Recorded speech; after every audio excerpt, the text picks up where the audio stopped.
Pernah nggak kamu dengar cerita teman yang nyewa mobil tapi ujung-ujungnya malah berantem sama pemiliknya? Ada yang dituduh nabrak, padahal bukan. Ada juga yang disuruh bayar lebih karena telat ngembaliin mobil, padahal nggak ada kesepakatan di awal. Semua itu punya satu kesamaan, karena nggak ada perjanjian tertulis. Padahal, di tengah makin maraknya bisnis sewa kendaraan, perjanjian sewa menyewa itu jadi hal yang krusial banget. Bukan cuma formalitas di atas kertas, tapi juga bentuk perlindungan hukum buat keduanya, pemilik dan penyewa. Kalau nggak jelas ya hubungan hukum mereka jadi abu-abu. Dan kalau ada masalah susah banget tentuin siapa yang salah dan siapa yang harus tanggung jawab. Bayangin gini, Anda nyewa mobil buat liburan keluarga, tapi di tengah jalan mesin mobil mogok, lalu pemiliknya bilang Anda yang harus tanggung jawab biaya perbaikan.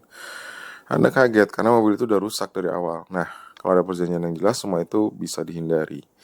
Perjanjian sewa menyewa tuh mengatur banyak hal penting, misalnya berapa harga sewa, berapa lama masa sewa, siapa yang wajib merawat kendaraan, siapa yang tanggung kalau rusak atau hilang. Intinya, semua hak dan kewajiban tertulis jelas di sana.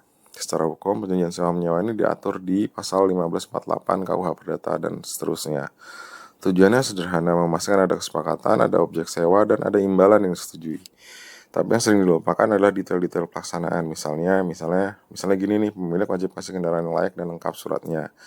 Penyewa wajib jaga kendaraan dan tanggung kerugian kalau lalai. Kalau semua tertulis, nggak ada lagi alasan saya nggak tahu atau kan nggak disebut.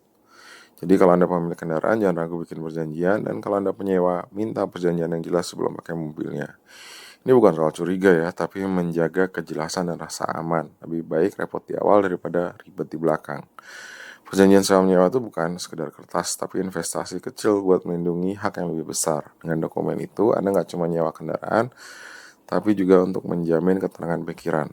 Ikuti terus, jadi paham, jangan lupa subscribe dan kunjungi lawcenter.id untuk tahu lebih banyak soal hukum yang dekat dengan kehidupan kita.